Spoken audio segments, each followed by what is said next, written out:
Bismillahirrahmanirrahim. Allahu la ilaha illa huwal hayyul qayyum. Kita mulai. Bismillahirrahmanirrahim. Assalamualaikum warahmatullahi wabarakatuh.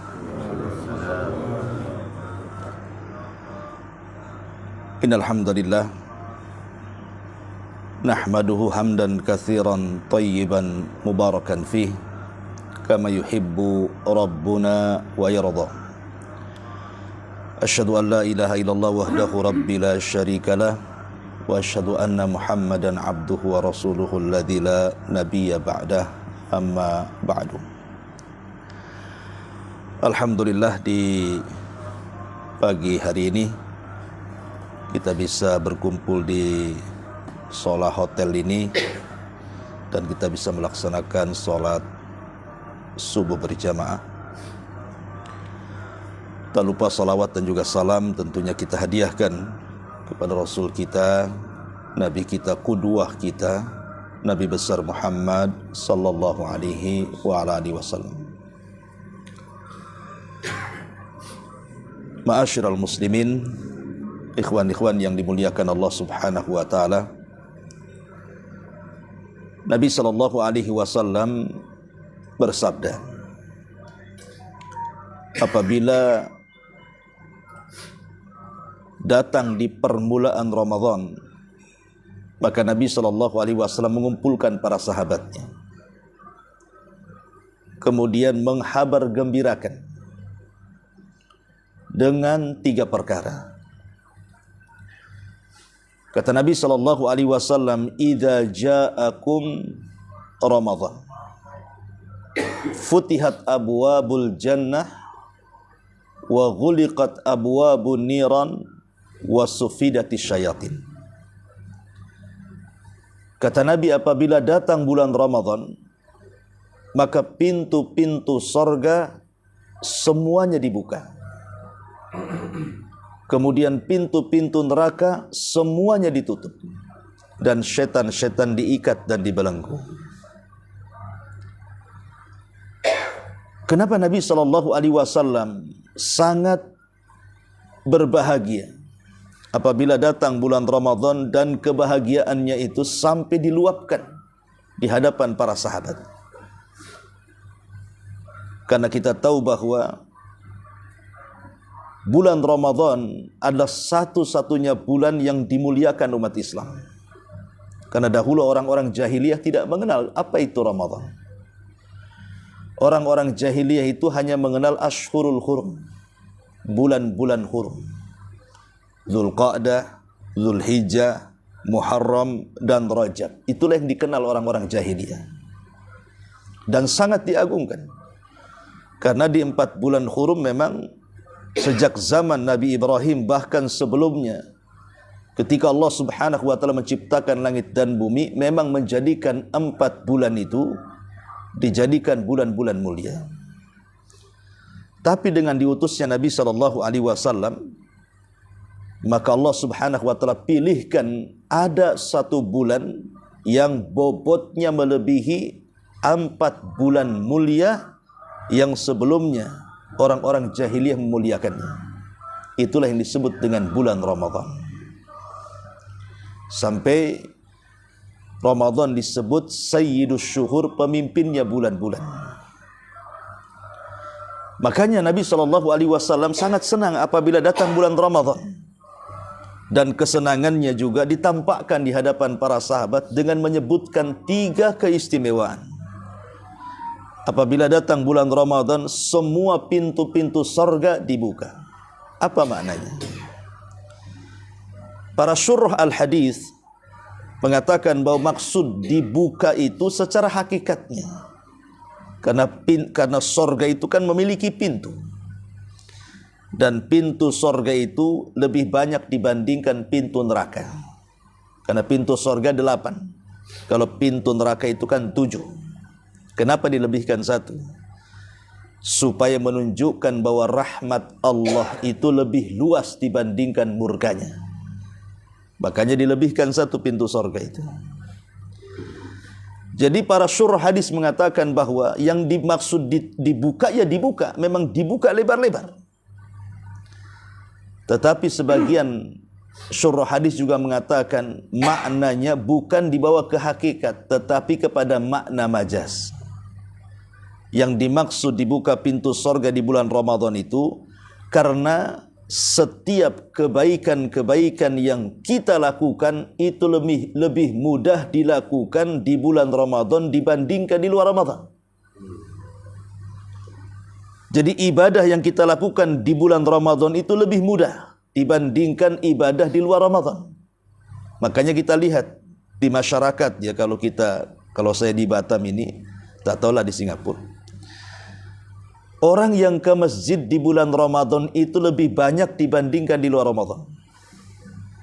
Sampai-sampai kalau sudah datang awal Ramadan, kemudian pertama kali sholat tarawih, kalau di sini itu penuh masjid itu. Yang tadinya kosong jadi penuh. Tidak ada satu masjid kecuali penuh. Sampai ke tempat sandal pun orang sholat. Walaupun bertahan seminggu saja biasanya. Nanti kalau minggu kedua mulai kurang tuh. Mulai masuk ke dalam tuh. Yang di teras sudah kosong tuh. Nanti akhir Ramadan ya tinggal beberapa saf aja. Mungkin sibuk di mall kan karena persiapan Idul Fitri. Tapi dilihat bahwa orang yang sholat tarawih, bahkan sholat wajib pun masjid itu penuh kalau di Ramadan itu. Kemudian orang yang membaca Al-Quran di bulan Ramadan itu lebih semangat dan lebih banyak dibandingkan di luar Ramadan. Kalau di Batam sini, kalau orang dengar baca Quran itu nak dekat-dekat azan biasanya. Tapi kalau bulan Ramadan itu tidak paginya, tidak siangnya, malamnya juga ada orang baca Quran. Bahkan ada yang sampai jam 3 malam. Entah orang entah kasetnya. Yang jelas bahwa Al-Quran itu di mana-mana. Ya. Sampai di musola-musola kecil pun baca Quran. Sampai di rumah-rumah pun baca Quran. Atau orang yang bersedekah. Di luar Ramadan jarang orang bersedekah itu. Kalau kita puasa Senin Kemis, di luar Ramadan nak cari iftar ke masjid, tak ada. Tak ada, aqua gelas pun tak ada. Ya. Paling ambil keran wudu, air wudu itu untuk membatalkan puasa. Itu kalau di luar Ramadan ya. Tapi kalau di dalam Ramadan, subhanallah, tidak ada satupun masjid kecuali ada makanan iftar. Bahkan dipromosikan. Di masjid ini, di masjid itu. Bahkan sekarang sampai ke jalan-jalan. Jadi sekarang ini ada tren di Batam ini kalau Ramadan, nanti ada orang sedekah berbuka itu, dia di pinggir jalan. Dia stop orang-orang yang lalu lalang itu. Luar biasa. Kalau dulu di masjid saja, sekarang udah di pinggir-pinggir jalan tuh. Itu kalau di luar Ramadan tak ada. Kalau ada orang kasih makan di pinggir jalan pasti bayar. Mungkin dia sedang jualan kan begitu ya. Tapi lihat di sini bagaimana masjid penuh, bagaimana Quran dibaca, bagaimana orang sedekah. Orang yang tobat pun banyak bulan Ramadan. Yang tadinya menutup aurat, banyak wanita-wanita itu yang kemudian pakai jilbab. Walaupun habis Ramadan ya ada yang istiqomah, ada juga yang dilepas. Tapi intinya bahwa kebaikan, ibadah, ketaatan itu mudah dilakukan di bulan Ramadan dibandingkan di luar Ramadan. Kenapa pertanyaannya? Karena pintu sorga dibuka. Itu makna kedua, pintu sorga itu maksudnya dibuka, makna majaz. Karena kebaikan mudah dilakukan. Kemudian yang kedua, pintu neraka ditutup rapat-rapat dan tidak akan dibuka selama Ramadan. Ya, para syurah hadis tadi mengatakan bahwa ada yang membawa makna ini kepada hakikatnya. Memang pintunya ditutup karena neraka itu punya pintu dan pintunya ada 7 gitu ya. Tapi ada yang memaknai bukan ditutup secara hakikat, maksudnya di sini ada makna majaz. Kenapa pintu neraka ditutup? Karena di bulan Ramadan rangsangan untuk bermaksiat kepada Allah itu berkurang. Berkurang. Yang tadinya mungkin para wanita khususnya yang mungkin di luar Ramadan biasa ghibah, biasa ngerumpi, biasa membicarakan orang, datang Ramadan mulai berkurang tuh majelis-majelis ghibah tuh. Sebab kalau banyak ngomong haus biasanya, malas berghibah kan. Ya, berhentilah, prailah dia. Ya kan? Kemudian kita lihat juga kalau di Batam tempat-tempat maksiat, tempat-tempat hiburan biasanya ditutup. Selama Ramadan tidak boleh beraksi kan. Ya, alhamdulillah.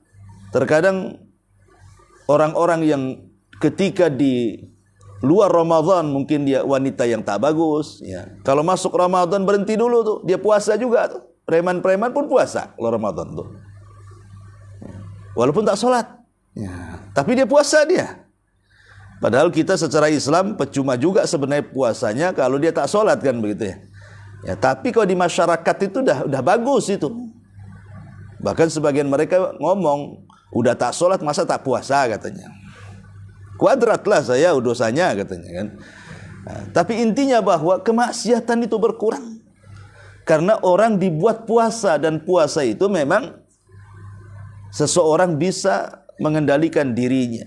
Sehingga banyak maksiat-maksiat di bulan Ramadan itu terhenti dengan sendirinya. Itulah kenapa pintu neraka itu ditutup.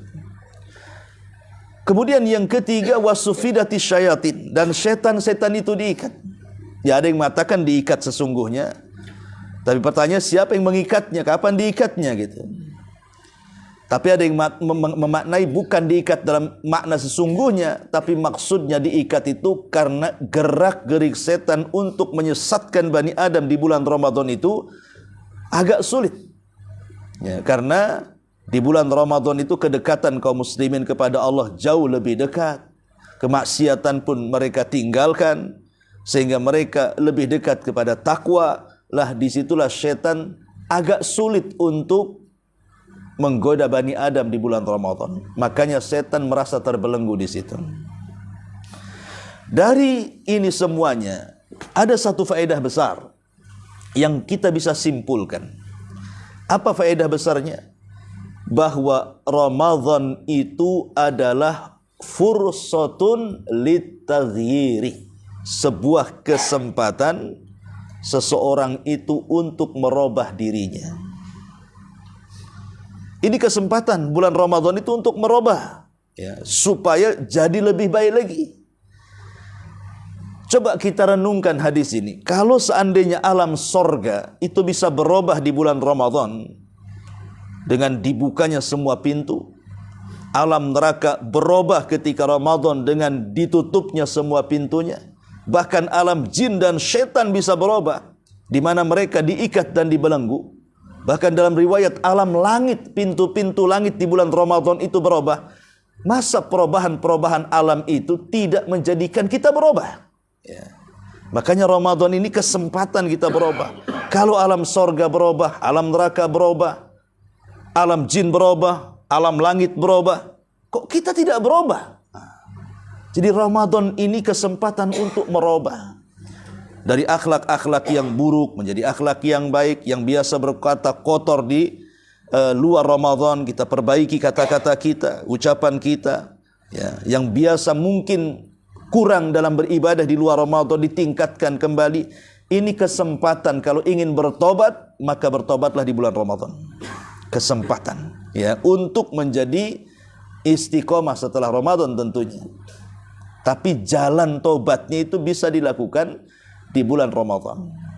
Karena biasanya kalau tobat di luar Ramadan agak sulit. Ya. Tapi karena dalam Ramadan itu pintu sorga dibuka, bahkan Allah letakkan penyeru, ya bagil khairi akbil, wahai orang-orang yang mencari kebaikan kemari, ya, wa ya bagi syarri aksir, wahai orang-orang yang mencari keburukan anyahlah kau dari sorga. Lah, sebab itulah maka kesempatan emas untuk berubah. Kenapa bulan Ramadan itu kesempatan emas untuk berubah? Dan berubah di bulan Ramadan itu lebih mudah. Pertama, karena Ramadan itu kesempatan kita mampu melawan musuh-musuh kita. Yang menjadikan orang itu jahat, ya, yang menjadikan orang itu sesat, itu karena dua perkara. Pertama, dorongan hawa nafsu. Yang kedua, dorongan syaitan. Kenapa orang bisa jadi jahat? Karena ada dua dorongan ini. Pertama, didorong hawa nafsu sehingga dia jadi jahat, jadi rusak, jadi sesat, ya. Atau karena syahwat.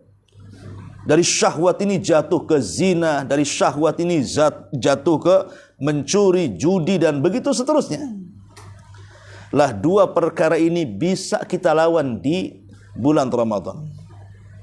Apa sih bedanya syahwat dengan syubhat itu? Begini ya, kita tahu bahwa kita ada dua makhluk yang sangat populer. Pertama Nabi Adam, yang kedua iblis. Itu dua makhluk yang sangat bermusuhan satu dengan yang lainnya sampai hari ini, bahkan sampai hari kiamat. Apa dosa Adam dan apa dosa iblis sehingga keduanya dikeluarkan dan diturunkan dari sorga? Pertama Adam, dosanya syahwat. Adapun iblis dosanya syubhat. Adam dikeluarkan dari sorga karena dosa syahwat. Apa syahwat Adam? Makan. Adam itu makan dosanya. Dan makan itu bicara perut. Ya. Ketika Allah mengatakan, ya Adam, wala taqraba hadhihi syajarata fatakuna minadh zalimin. Jangan kau dekat-dekat pohon ini, nanti kau jadi orang zalim. Tapi syahwat Adam akhirnya penasaran dengan pohon itu, didekat-dekat-dekat, nampak pula ada buahnya, diambil, dimakan. Berarti karena dosa makan inilah Adam dikeluarkan dari sorga. Dan makan itu bicara syahwat. Ya. Adapun iblis, beda pula dosanya. Ketika Allah mengatakan, wa idh qala rabbuka lil malaikati isjudu li Adam fasajadu illa iblis aba wastakbara wa kana minal kafirin. Ketika Rabbmu mengatakan kepada para malaikat, termasuk iblis di dalamnya, sujud kalian kepada Adam. Semua malaikat sujud, iblis pula tak nak sujud. Kenapa? Enggan, sombong, termasuk makhluk yang kafir. Maka Allah bertanya kepada iblis ini, ma mana'aka alla tasjud idh amartuk? Apa yang mencegah engkau tidak mau sujud saat aku perintahkan kau sujud kepada Adam? Di sini letak dosanya. Apa kata iblis? Ana khairum minhu khalaqtani min nar wa khalaqtahu min tin. Aku lebih baik daripada Adam. Kau ciptakan Adam dari api, sementara kau ciptakan Adam dari tanah, sementara aku kau ciptakan dari api. Seolah-olah iblis ingin mengkias dirinya dengan para malaikat. Malaikat tercipta dari apa? Dari cahaya. Aku tercipta dari api. Adam tercipta dari tanah. Mana yang lebih dekat dengan cahaya? Tanah ke api? Ya apilah menurut dia. Ya. Tapi kita bisa bantah. Kalau engkau wahai iblis merasa lebih baik karena ada kemiripan antara api dan cahaya, sementara tanah dan api itu kan jauh, tak ada mirip-miripnya. Maka kita bisa katakan, makhluk yang diciptakan dari cahaya saja sujud kepada Adam. Lah engkau yang diciptakan dari api kau tak mau sujud? Aneh kan begitu. Logikanya kan seperti itu. Maka kita katakan, disinilah letak dosanya iblis. Merasa lebih baik dibandingkan Adam. Itu namanya syubhat namanya. Otaknya rusak. Syubhat itu kan merusak akal. Nah, itulah perbedaan syubhat dengan syahwat. Ya, kalau Adam dosanya syahwat, pasal makan. Kalau iblis dosanya syubhat, pasal takabur. Lebih baik dibandingkan Adam alaihissalam. Lah, dua-dua penyakit ini, baik syahwat ataupun syubhat, bisa kita kalahkan di bulan Ramadan. Pertama, syahwat.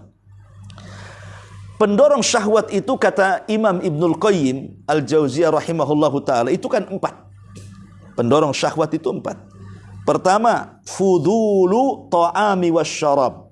Berlebihan dalam makan dan minum. Yang kedua, fudulul kalami. Berlebihan dalam bicara. Kemudian yang ketiga, fudulun naumi. Berlebihan dalam tidur. Kemudian yang keempat, fudul mukhalatatin nas, berlebihan dalam bergaul, berteman. Ya, ini 4 perkara pendorong syahwat. Dan kita bisa mengalahkannya dengan puasa. Karena puasa itu secara otomatis tidak makan dan minum. Yang kedua, orang puasa itu biasanya bawaannya lapar. Orang lapar itu susah tidur. Ya. Kemudian orang yang puasa itu biasanya malas bicara. Sebab kalau banyak bicara, haus, batal pula puasa dia. Kemudian orang puasa itu malas dia berjalan. Yang di luar Ramadan bisalah berjalan ke sana kemari. Kayak antum ini bisalah jalan-jalan ke Batam. Mungkin Ramadan dah malas tuh. Paling di hotel aja kan, tak mungkinlah keluar-keluar. Makan-makan tak boleh makan siang-siang. Jadi udah dibatasi, berkawan pun dibatasi. Lah itulah kenapa kemudian puasa itu bisa menekan syahwat. Adapun syubhat yang datang dari setan, kita bisa kalahkan setan di bulan Ramadan. Pertama, dengan apa? Dengan baca Quran. Karena Ramadan itu syahrul Quran. Nabi mengatakan siapa yang membaca surah Al-Baqarah, setan lari. Ya. Bahkan setan yang mengatakan kepada Abu Hurairah, wahai Abu Hurairah, kalau kau baca ayat kursi sebelum tidur, maka setan tidak akan dekat dan engkau akan diberikan perlindungan Allah. Artinya dengan ayat kursi, dengan Al-Baqarah saja setan dah lari. Macam mana kalau ayat Al-Quran kita baca semua? Dan kita bisa menghatamkan di bulan Ramadan itu mungkin 2-3 kali hatam. Setan tidak mungkin dekat dengan kita. Ya. Apalagi kondisi setan itu diikat. Kalau kita nih nak melawan musuh, musuhnya diikat, senang enggak kita lawan? Nih saya nak kelahi nih dengan Pak Razak. Pak Razak diikat di tiang. Senanglah saya kalahkan dia. Tinggal saya pukul-pukul, dia tak melawan, dia sedang diikat. Melawan musuh yang diikat dengan melawan musuh yang tak diikat itu kan beda tuh. Kalau tak diikat, dia bisa mukul balik aja kan. Tapi kalau diikat tak bisa mukul balik. Akhirnya kita bisa mengalahkan dia. Itulah kita bisa mengalahkan setan karena dia sedang diikat. Dia sendiri tidak bisa melawan kita karena merasa bahwa Bani Adam di bulan Ramadan itu sangat dekat dengan Allah Subhanahu wa taala. Jadi kita bisa melawan pokok pangkal daripada syubhat. Apa itu? Syaitan. Dari sini kita tahu kita bisa mengalahkan 2 perkara. Pertama syahwat, dan yang dengan puasa, kemudian mengalahkan syubhat dengan membaca Al-Quran, dengan berzikir, dengan salat, dan dengan amal-amal yang lainnya. Lah karena di bulan Ramadan inilah kita mampu menundukkan syahwat dan syubhat, itulah penyebabnya untuk berubah di bulan Ramadan itu lebih mudah. Untuk merubah karakter kita itu di bulan Ramadan lebih mudah. Ini yang pertama alasannya. Yang kedua, karena di bulan Ramadan itu ada keterkaitan iman dan takwa. Ketika Allah Subhanahu wa taala memanggil kita untuk berpuasa, Allah awali dengan iman dan Allah akhiri dengan takwa. Ya ayyuhalladzina amanu kutiba alaikumusiyam kama kutiba alal ladzina min qablikum la'allakum tattaqun. Lihat, Allah awali perintahnya dengan iman dan Allah akhiri perintahnya dengan takwa. Di tengah-tengahnya ada ibadah yang disebut dengan puasa. Kenapa Allah Subhanahu wa taala dalam ayat ini memulakan dengan iman dan mengakhiri dengan takwa?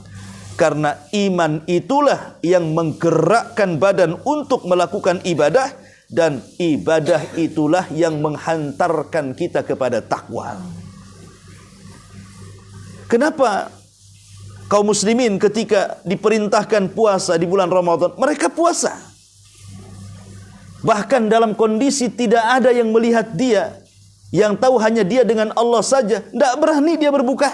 Contoh mamanya, seseorang berada di satu ruangan, tidak ada yang melihat dia.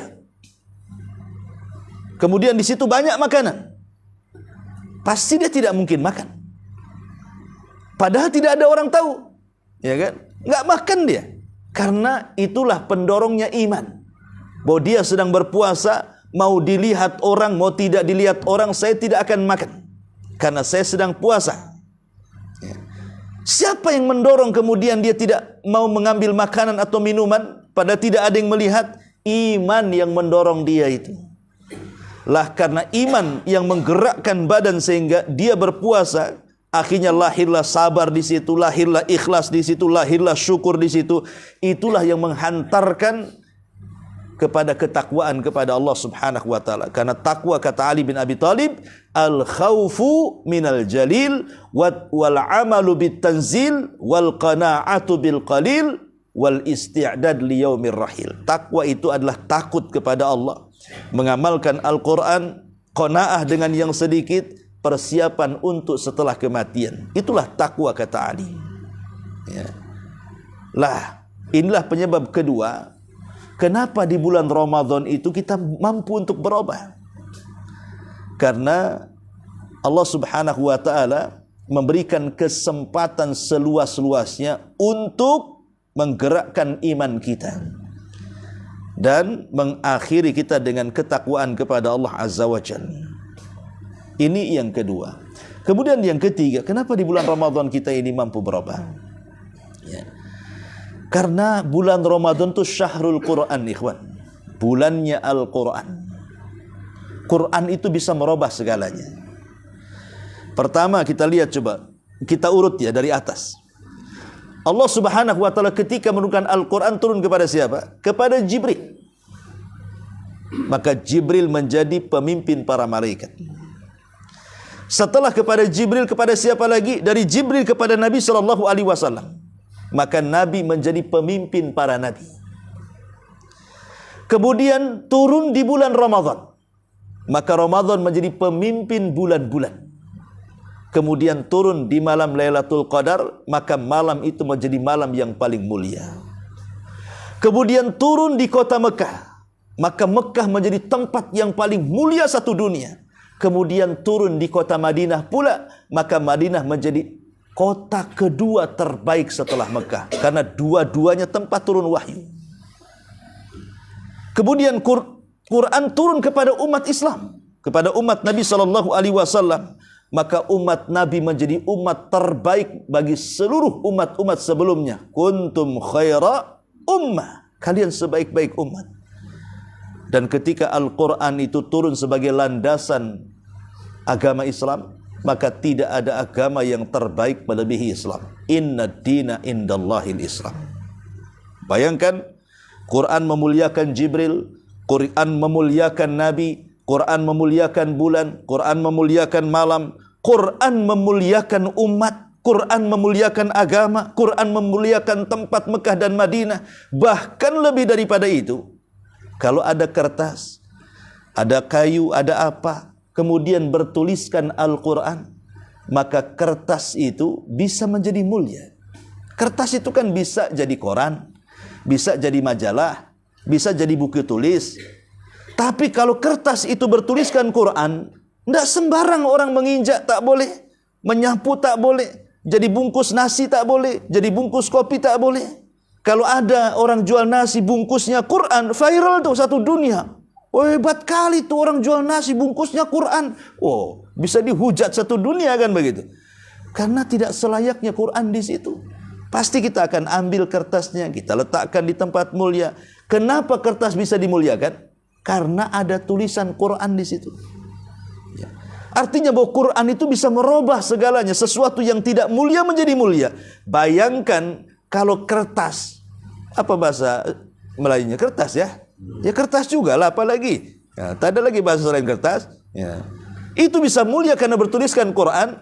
Macam mana kalau Quran itu Allah letakkan di dada-dada kita? Coba, kalau Quran itu tertuang di lisan-lisan kita, maka Nabi SAW mengatakan, khairukum man ta'allamal Qur'ana wa 'allama. Sebaik-baik kalian adalah orang yang belajar Al-Quran dan mengajarkan Al-Quran. Ya, kalau kita senantiasa membaca Quran, maka pasti Allah muliakan. Kertas saja bisa mulia, apalagi kita, ya kan? Maka ini kesempatan kenapa Ramadan itu bisa merubah diri dari yang tidak baik menjadi baik itu, karena Quran bisa merubah segalanya. Dan Ramadan adalah bulan Quran. Dan yang terakhir, karena waktu, Kenapa kita bisa merubah diri di bulan Ramadan dari yang tidak baik menjadi baik? Karena Ramadan itu syahrud doa, bulannya doa-doa kita mustajab. Kita tahu Rasul mengatakan la yarudul qada illa doa. Tidak ada yang bisa menolak qada Allah kecuali doa. Saya pernah berjumpa dengan orang yang ada kelainan seks, ya, dia suka sesama jenis, homoseksual, LGBT, ya. Jadi waktu itu saya tanya, ya, kenapa engkau tidak tobat? Itu dosanya kaum Lut, bahaya, bisa mendatangkan azab. Saya takut-takuti. Jawaban dia apa? Itulah mungkin saya sudah takdir. Ini sudah takdir. Ya mungkin kalau Allah takdirkan saya bisa berubah, nanti berubah. Ya. Jadi perbuatan maksiat dia itu didalilkan dengan takdir. Seolah-olah sudah takdir katanya. Sudah saya takdir, bagaimana lagi ini sudah takdir Ustaz katanya. Takdir dari mana? Justru takdir itu tidak ada orang yang sesuka sesama jenis. Takdir itu justru laki-laki suka perempuan, perempuan suka laki-laki. Itu fitrah itu. Engkau ini sudah menyalahi fitrah namanya. Bukan takdir, kau bisa berubah. Lah, semacam seperti ini tuh, atau penyakit-penyakit yang lainnya, itu bisa berubah itu sebenarnya di bulan Ramadan. Karena Ramadan itu adalah bulan di mana doa-doa kita ini akan dikabulkan. Maka siapapun yang tersesat, siapapun yang menyimpang, siapapun yang menyeleweng, maka kita bisa merubahnya di bulan Ramadan kepada sesuatu yang positif. Karena doa-doa kita akan dikabulkan. Maka jangan pernah tinggalkan 3 waktu di bulan Ramadan untuk berdoa. Seorang muslim tidak layak meninggalkan 3 waktu ini, dan kita tidak berdoa di situ. 1, menjelang berbuka. Karena di situ Rasul mengatakan, salatsu da'awatin mustajabah. 3 tempat orang kalau doa pasti mustajab. Kata Rasul salah satunya, da'watus shaim inda fitri. Doa orang yang berpuasa menjelang berbuka. Maka berdoalah di situ. Yang kedua, thuluthul lailil akhir. 1/3 malam akhir. Di bulan Ramadan seseorang mungkin bangun di 1/3 malam akhir, tapi di luar Ramadan jarang. Kecuali orang yang memang dirahmati Allah ingin tahajud. Tapi kalau sudah Ramadan, secara otomatis 1/3 malam akhir itu bangun. Kenapa? Karena itu waktu sahur. Dan setiap Ramadan pasti sahur. Pasti bangun kita 1/3 malam akhir kan? Nggak mungkin tak bangun. Mau puasa tak kan gitu? Kalau puasa mesti sahur. Karena itu perbedaan puasa kita dengan ahli kitab. Lah jangan fokuskan kepada sahurnya. 5 menit jadi berdoa kepada Allah. Itu waktu mustajab. Karena Allah turun dan mengatakan siapa yang berdoa ku kabulkan. Siapa yang minta ku kasih. Siapa yang istighfar ku ampuni dosanya. Ini kesempatan. Dan yang ketiga, jangan tinggalkan doa setelah subuh sebelum terbit matahari. Itu waktu berkah. Rasul yang mengatakan Allahumma barik li ummati fi bukuriha. Ya Allah, berkahi umatku di waktu paginya. Maksudnya setelah subuh dan sebelum terbit matahari. Lah karena ini waktu-waktu mustajab, insya Allah dengan doa kita bisa merubah diri dari yang tidak baik menjadi baik, dari yang sesat menjadi dapat hidayah, dari penyimpangan bisa mendapatkan jalan yang lurus. Wallahu a'lam bishawab. Ini kultub, kuliah terserah antum, ya. Kita buka tanya jawab saja, silahkan. Kalau enggak, kita tutup. Tak ada. Alhamdulillah, udah pandai semua, udah paham semua. Mudah-mudahan bisa bermanfaat. Kita tutup dengan doa kafaratul majlis. Subhanakallahumma bihamdika asyhadu an la ilaha illa anta astaghfiruka wa atubu ilaik. Allahu ta'ala alam. Assalamualaikum warahmatullahi wabarakatuh.